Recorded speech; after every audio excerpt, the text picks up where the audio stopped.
It's time, Fort Wayne. Your sports, your station. It's the Sports Rush with Brett Rump. Covering all the topics that hit a nerve here in the Summit City. Clark, 11 yards, touchdown. Only on 1380 The Fan and 100.9 FM. Now here's your host, Brett Rump. The greatest, most interesting, most important person of all time. Incredible!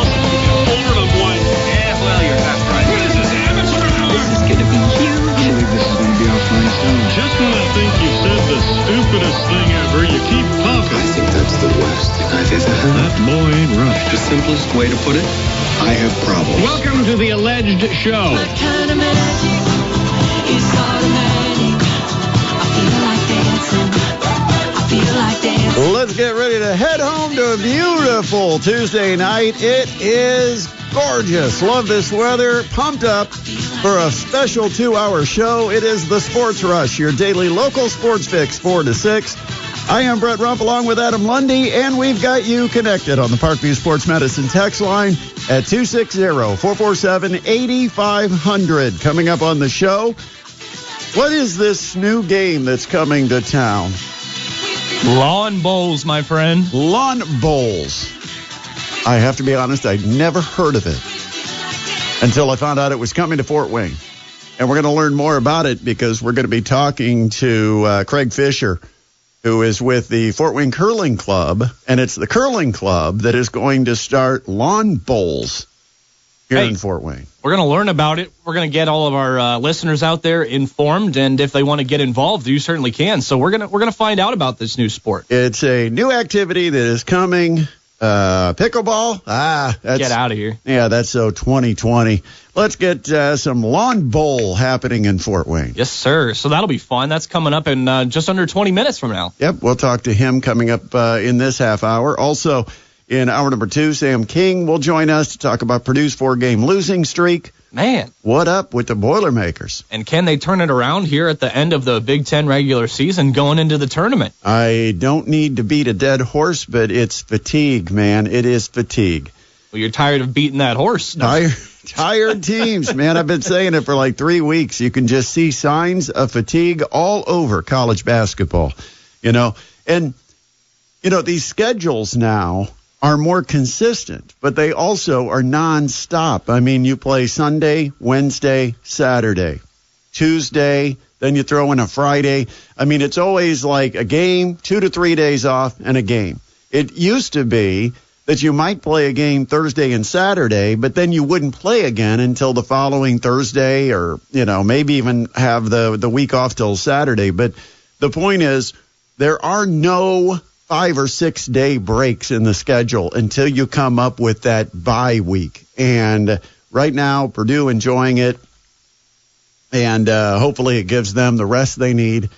But Indiana had that 9-day layoff, and what did they do after the 9-day layoff? They came back and stunned the world. They knocked off Purdue. And I don't know if it stunned the world, but it was the best they've looked in a long time. Not only that, but it was a domination of the second half, which also lends credence to your tired legs theory. Just the fact that Indiana had that rest and then was able to look like the more dominant team in the second half, I think goes towards your theory.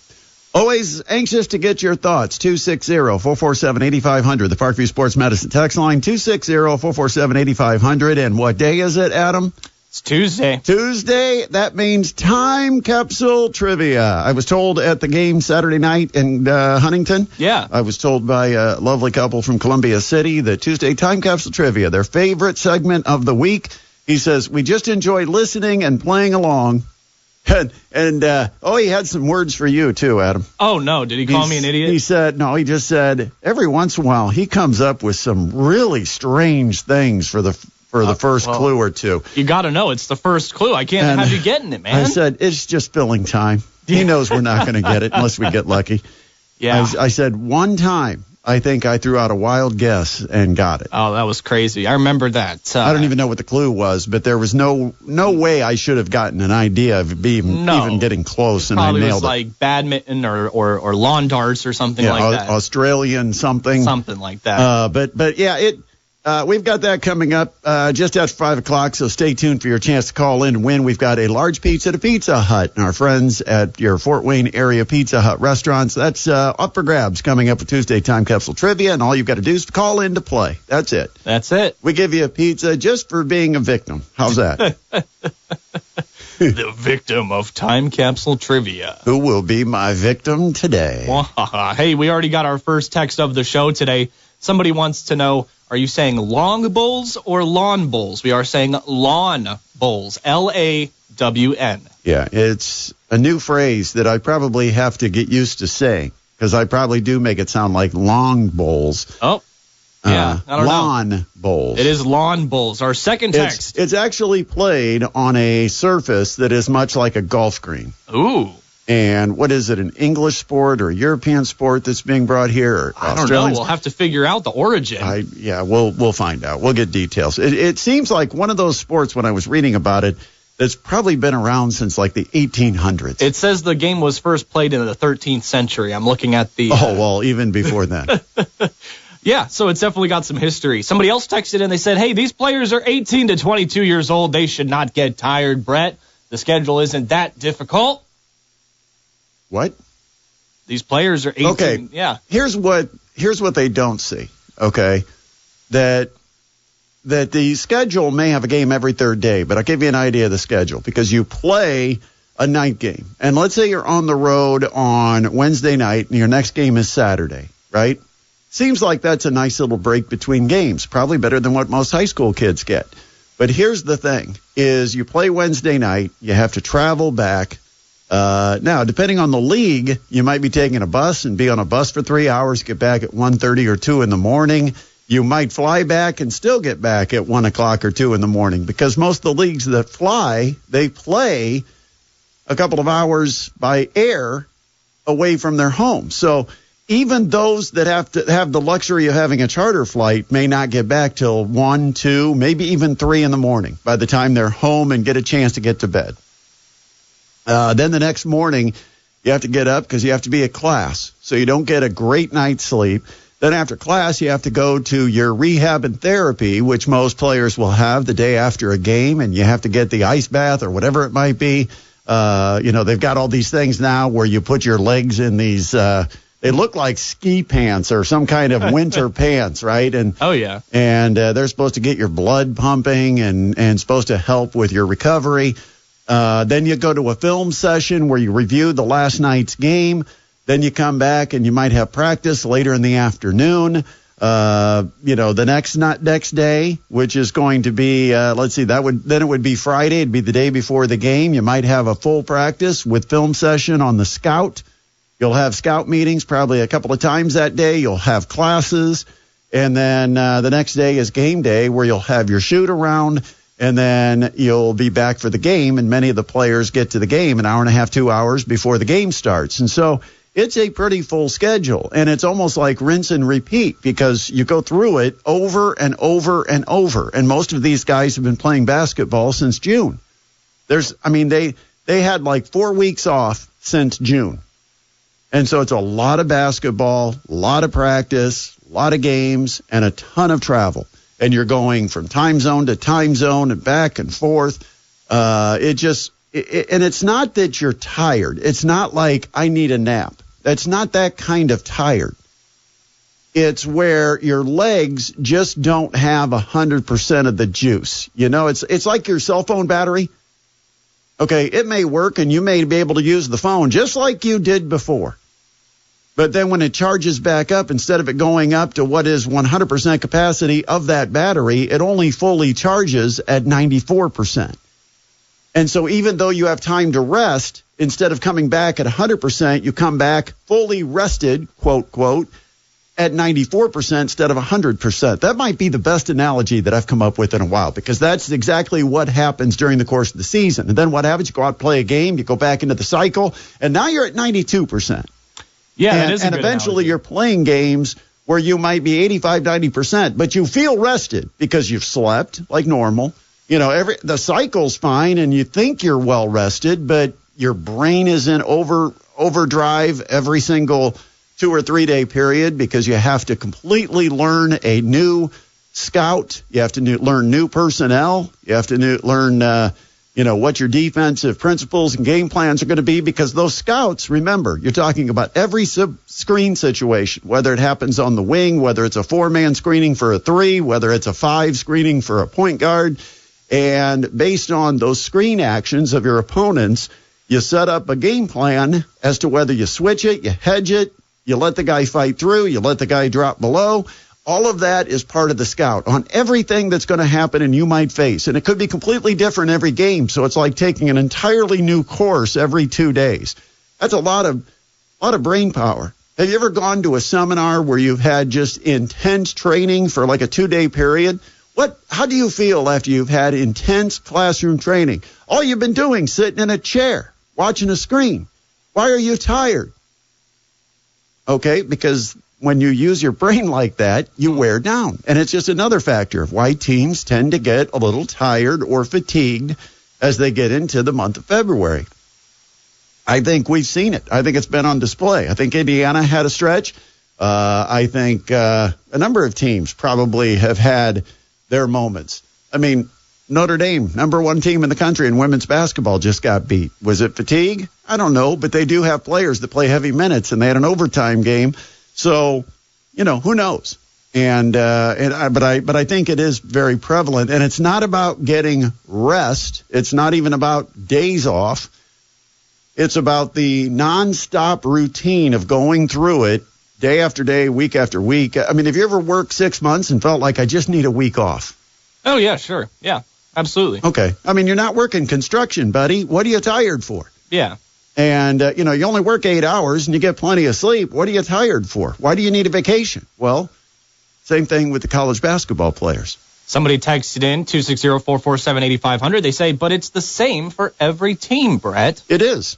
But some teams, because of maybe the minutes or because – now remember, too, there's a different level of stress involved with teams. Sometimes some teams might have more complicated scouts. Some teams might have different rotations where certain players play very heavy minutes, and some players just are naturally in the kind of shape where they can endure it better than others. I mean, there's being in shape where you're able to run up and down the court, and you're able to, still be out there. And then there's in shape where you can run up the court and you still have the same burst, you still have the same power driving to the basket, you still have that first step.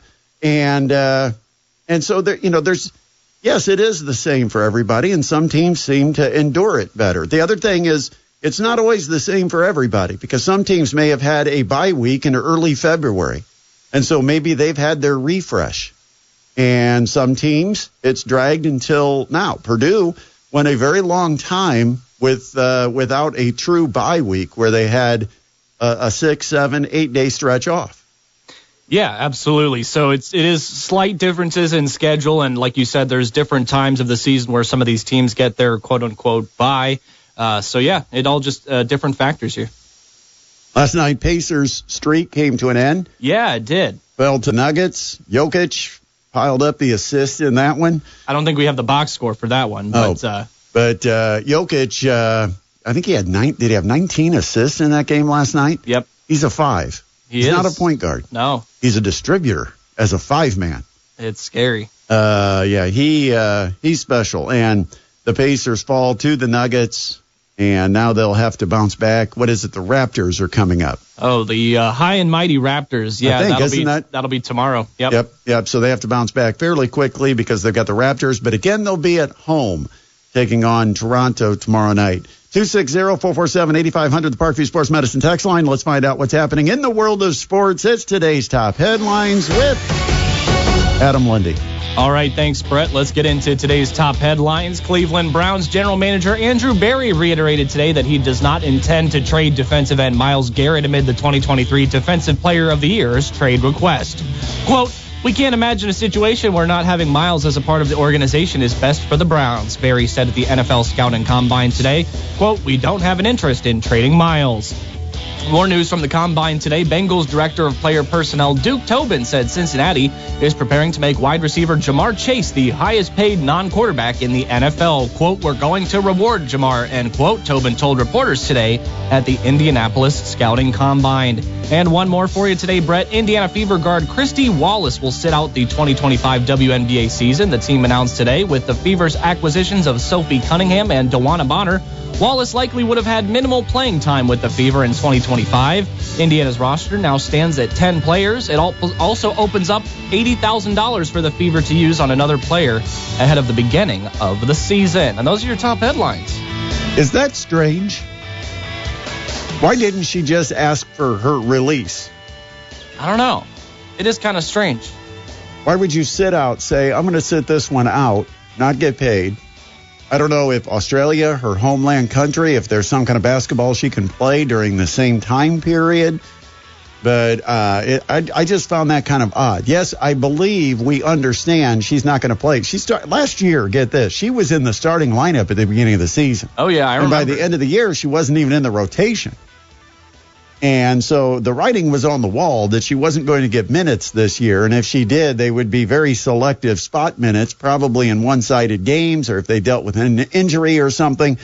And so she is sitting out. Yeah. And it frees up the cash for the Fever. Mm-hmm. And you just wonder, who initiated this? And if it's the Fever, how did you go approach a player and just say, why don't you just sit this one out? Yeah, it is just super strange, and now her contract is technically suspended, so she won't make any of that money, and they can use it for another player. But the Fever still have her rights. Yeah, so if she does, and when she does return to the WNBA, it will be under the same contract terms, and the Fever retain her rights. So weird. It is strange. All right, we'll take a break because coming up on the other side, we're going to learn all about lawn bowls. That's coming to Fort Wayne.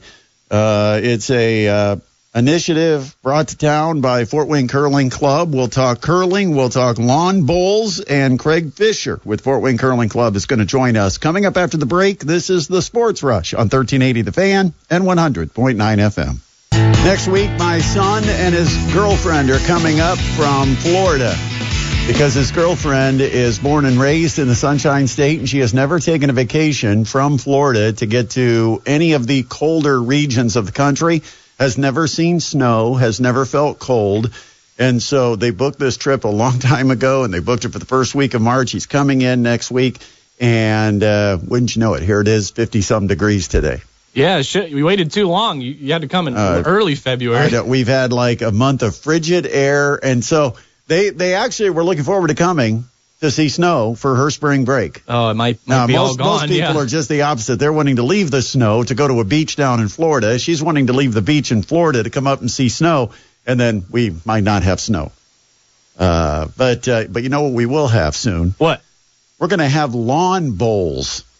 Heck yeah. That's coming with the Fort Wayne Curling Club announcing lawn bowls will be coming to their location there on Wells Street. And to talk about it, we are joined now by the Curling Club president, Craig Fischer. Hey, Craig, good afternoon. Good afternoon. How are you? I'm doing well. First of all, I want to start with curling because I think sometimes, we only think about this sport every 4 years when we watch it in the Olympic Games. But this is something that goes on all winter long here in Fort Wayne. Absolutely, yes. Certainly every 4 years there's a huge spike in awareness around curling. Everybody is glued to it on TV during the Olympics, and then they forget about it for 4 years. Hopefully we can change that. We've been changing it incrementally over the last 15 years. And and I was just going to say the curling, by the way, I don't even know how you describe it, but for those that don't even know what we're talking about, explain what curling is. Curling is a sport invented by the Scottish, the same people who invented the other frustrating game of golf. And it entails players sliding a 42-pound stone down a sheet of ice half the length of a football field with the intention of getting their stones closer to the center of a set of concentric rings than their opponent's closest stone. Very nice description. And they sweep the stone. And everybody is always confused about why you sweep. You sweep a curling stone to make it go further and to either slightly increase or slightly decrease the amount of curl in the stones. That's fascinating. That's exactly what it is. But all right, so the curling club. If those are if there's people listening and they're like, I always thought it'd be kind of fun to give that a try. What's the schedule or what's the process like for a casual person who's not a member of a club or hasn't tried it? What is there a process for them to get involved?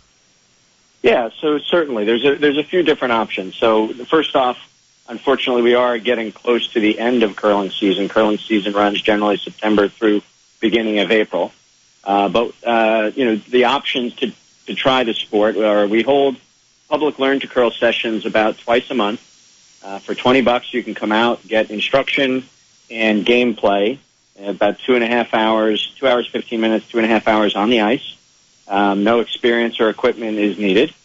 Unfortunately, we're booked up in March, but there is still about 15 spots available on Friday, April 4th, which will be our last session for the season.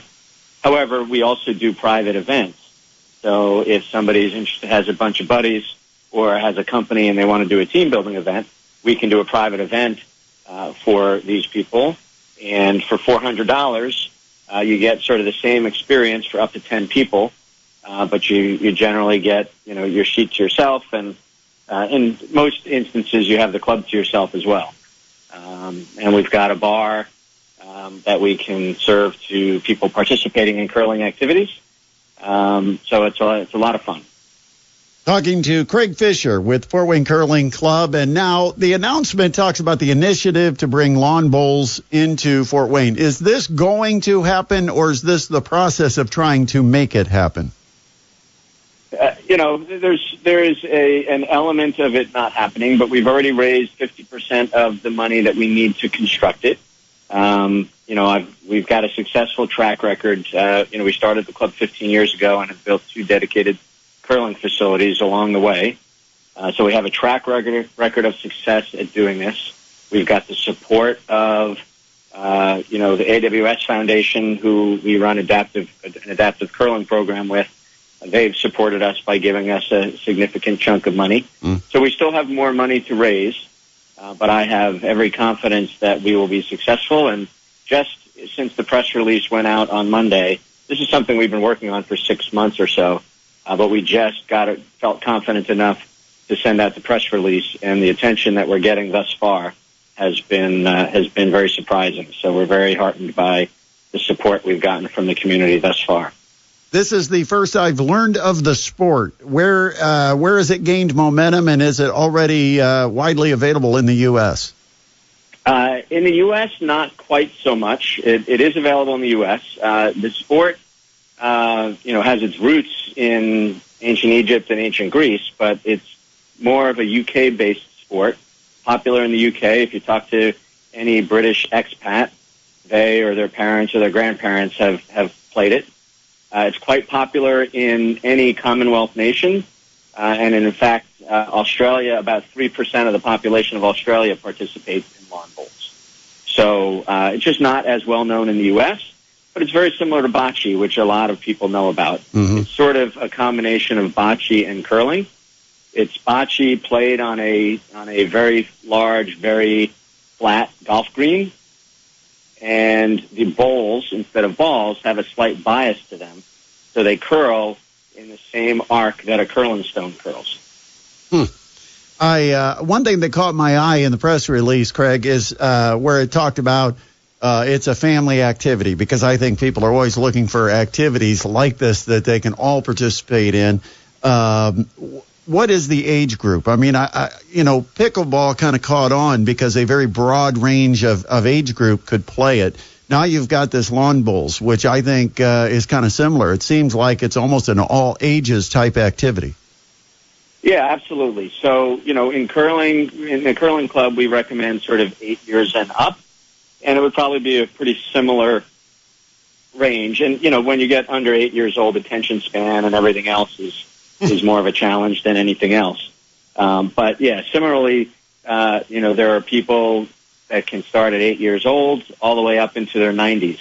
I went up as part of, building the plan to do this. I went up and actually went to U.S. Nationals for Bowls USA and met a lot of the people there. And there were, they've got members in their 90s. So you can really, from 8 years old to 88 years old, you can think of it. Multiple generations of a family playing on the same team. Just a great opportunity for a wholesome family type of thing to spend on a nice summer evening in Fort Wayne, out on a lush, green of grass. What's the vision for this in the future? Is this just a recreational facility, or will there be leagues? Is there such a thing as a pro league? What's the vision? So certainly we'll operate it similar to the curling club. So there'll be leagues, there'll be bowls sessions. We can do corporate and private events, team building events, things of that nature. We'll run tournaments. There's really right now in the Central Division, there's only in the Central Division of Bowls USA, there's only one other operational club up in Milwaukee. So we will have the opportunity to host regional playdowns and regional opens, on occasion, alternating between us and Milwaukee, and that will attract, the top U.S. players. When I was up at Nationals, I met a number of the top U.S. players. The current reigning champion is from Milwaukee, and they would love to come down and support a new club by playing. So, it'll take our members who are brand new to the sport a while to get up to that level, but we will certainly have people of national and world caliber coming to our facility. What's the timeline goal for this? What are you looking at? It's probably going to be summer of 2026. I would love to have it sooner.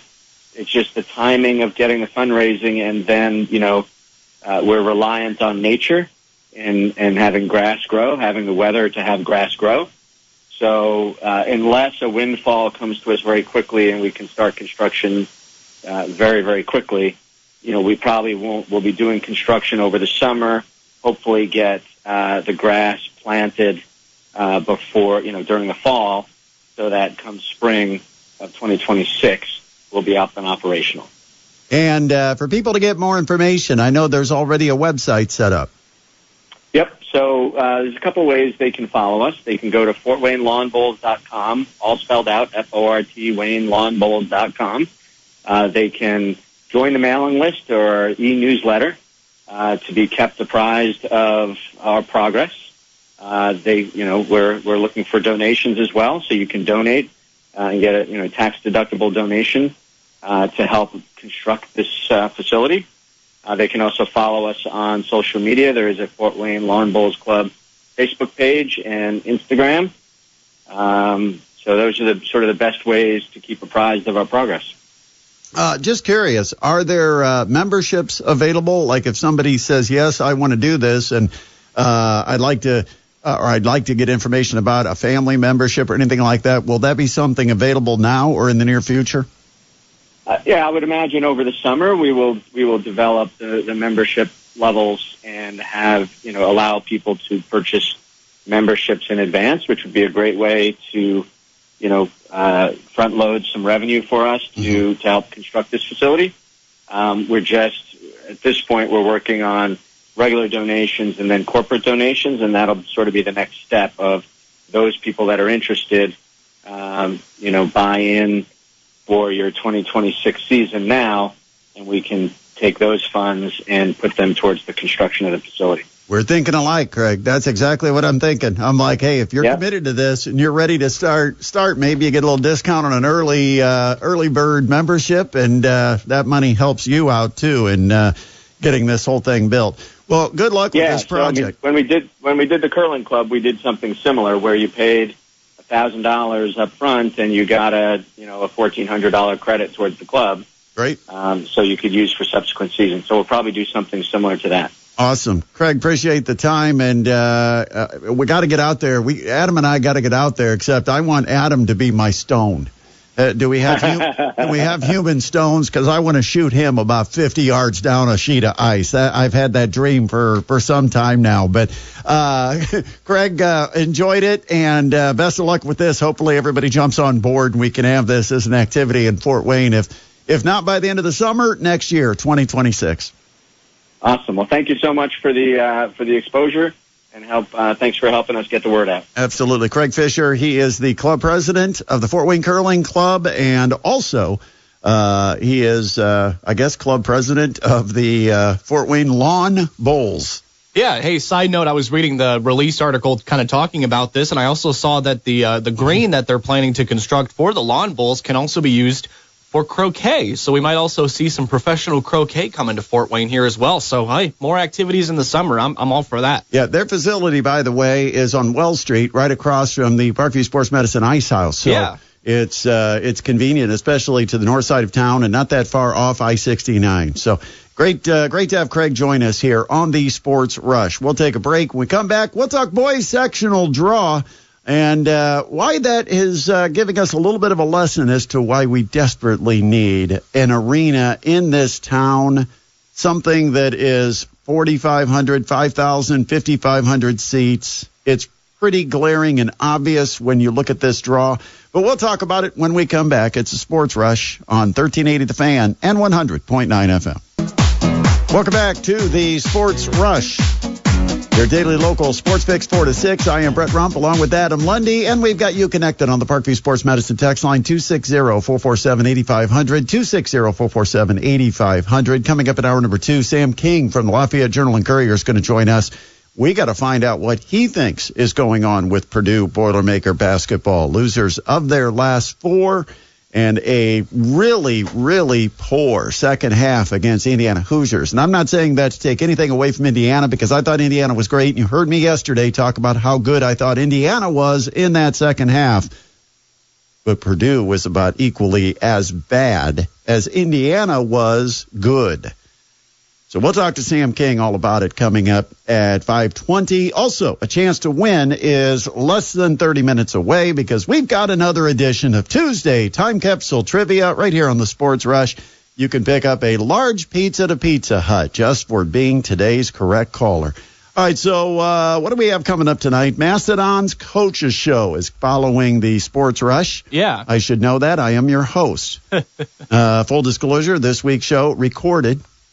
And so I know we will be talking to John Kaufman, Maria Marcassano, head coaches of the men's and women's program. But we also have a plethora of players.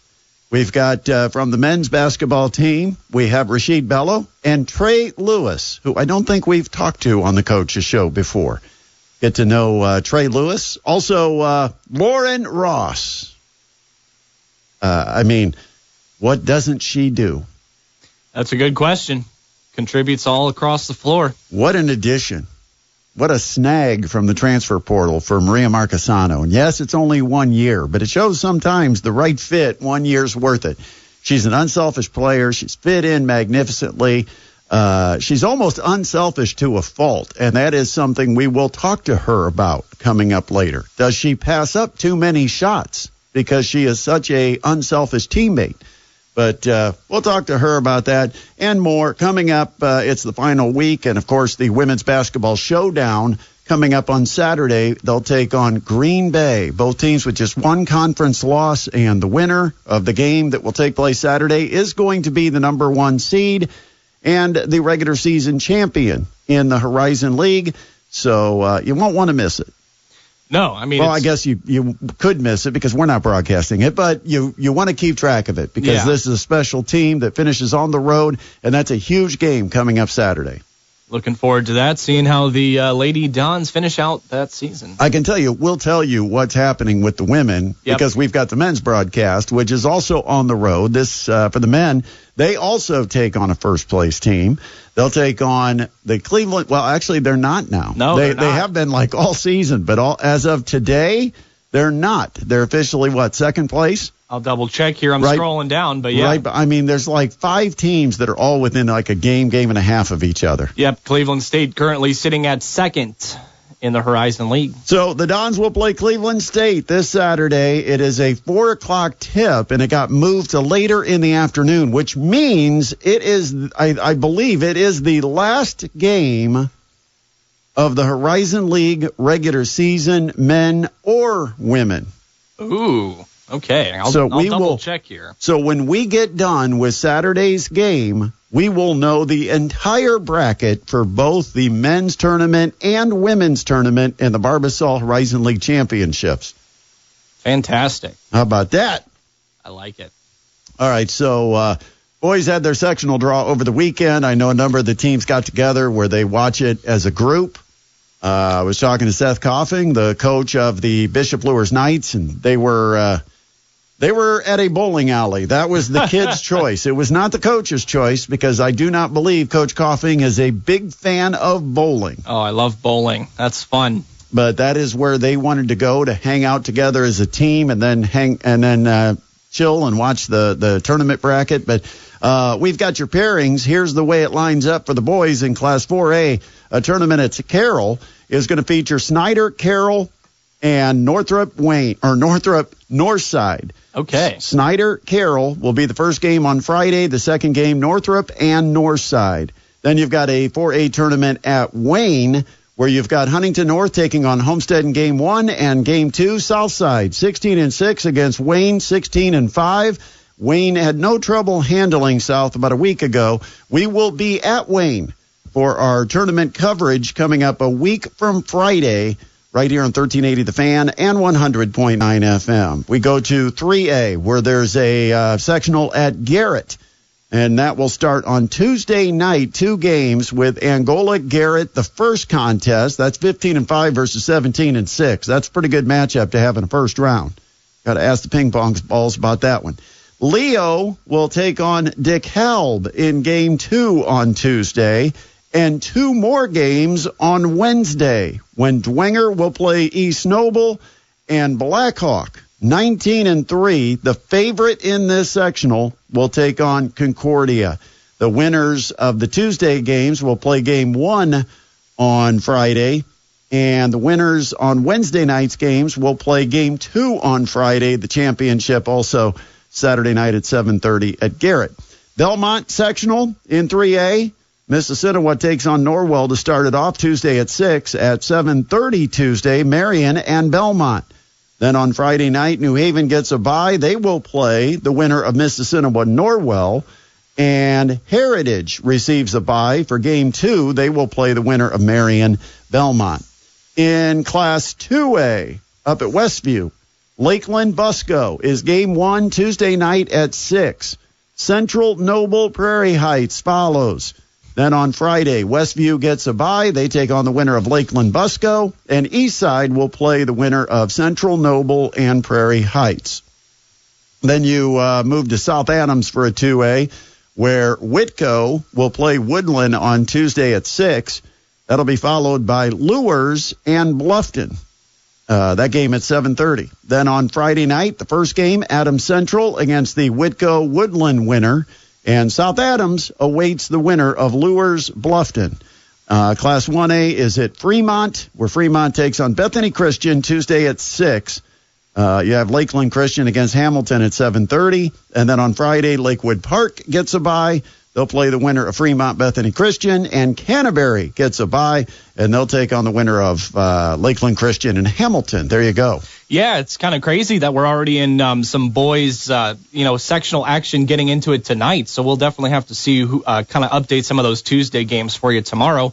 But good luck to all of our area teams. It's next week.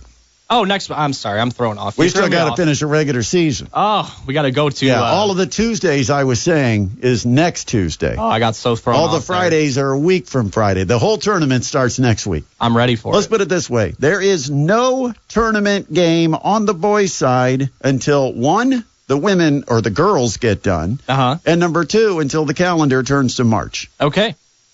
So still got some regular season to take care of in boys hoops, including this Friday. Yeah. We'll have Carroll at Bishop Lures as our featured game of the week Friday night. The post-game show will come your way from Southgate Pizza Hut right after.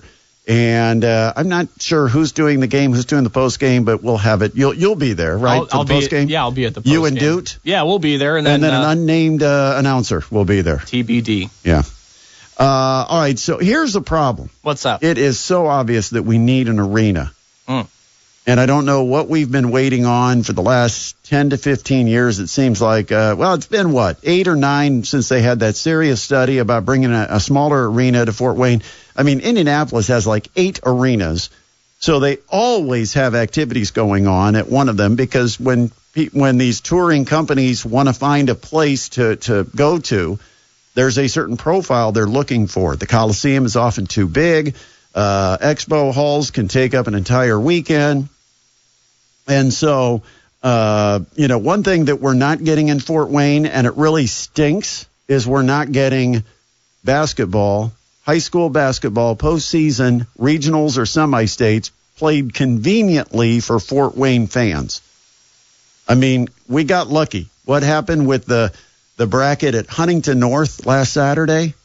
You put 2 Northeast Indiana schools together, you stick them in a Northeast Indiana location, and what happens? 5,500 people show up. Mm-hmm. And that's what we can have here in this Summit City if we just get the IHSAA to put regionals and semi-states in Fort Wayne. And I don't know if any schools are stepping up to line up to host these, because, that's part of the process. The schools have to submit that they would like to host them. But it's a stinking list, to be quite honest. I mean, in the regionals, they pick 8 sites. Now, I wish I had a map and we were visual, because I'll go through. Here's the 8 sites where Northern Regionals will be played. Michigan City, Logansport, South Bend, Washington, Newcastle, North Judson, St. Pierre, LaPel, Triton, and Frankfort. The closest to Fort Wayne is almost an hour and a half away. I mean, it's a good hour and 20, hour and 25 minutes to get to Logansport. And that's the closest for a regional. I mean, that's ridiculous. There's nothing, if you took a map and drew out really Northeast Indiana and had the whole quadrant, I think looking at this list, I don't think you would have a single school in that quadrant. None. I mean, that's ridiculous. I'm not even sure Newcastle's is Newcastle might not even be, it might be just north of the center line of the state. You might have Newcastle right at the very southern edge of the northeast quadrant. But I'm not sure Logansport would make it. Logansport, to me, it's on the west side of Highway 31, and to me, that's the dividing line, Highway 31. Michigan City, Logansport, South Bend, Washington, Newcastle, North Judson, St. Pierre, LaPel, Triton, and Frankfort. We got to have a place to put these games. We need to make this more convenient for the fans. There's plenty of activities or plenty of touring events that go through the nation that skip past Fort Wayne because there's not a convenient place for them to either perform or to stage their event. And believe me, that arena would, everybody thinks, they think so they, with a small brain and small eyesight, they don't want to dream big or think big. Fort Wayne's a big enough city now that it's time we grow up and put our big boy pants on and get an arena. We need one. Semi-state doesn't get any better. Here's the 4 locations for semi-state. Logansport's hosting a semi-state too. Berries. And I think they hosted the girls the same way. Yep. They are a glutton for punishment. But they also provide a nice resource for the IHSAA because it gives them at least one location that's within a couple of hours of Fort Wayne. Elkhart Northside Gym, now that's about an hour and a half from Fort Wayne. Logansport, about the same distance. But then you have Lafayette Jeff, which is a good full 2 hours and 15 minutes. And you've got Michigan City, which is a full 2 hours. So, it's one of the shortest trips you take for the entire tournament could be the one you make down to Indy to play a state championship game. That shouldn't be. No, it would be nice to definitely have one of these locations closer to Fort Wayne. And I keep thinking, how many gyms do we have that are big enough? Huntington North's got a fantastic gymnasium. Mm-hmm. But how many do we have that are big enough, and can those schools please step up and bail out this city until we build the darn arena that we desperately need? 260-447-8500, 260-447-8500, the Parkview Sports Medicine text line. We've got Tuesday Time Capsule Trivia coming up. We've got Sam King from the Lafayette Journal and Courier and more as we roll home on a Tuesday on the Sports Rush. 1380 The Fan and 100.9 FM.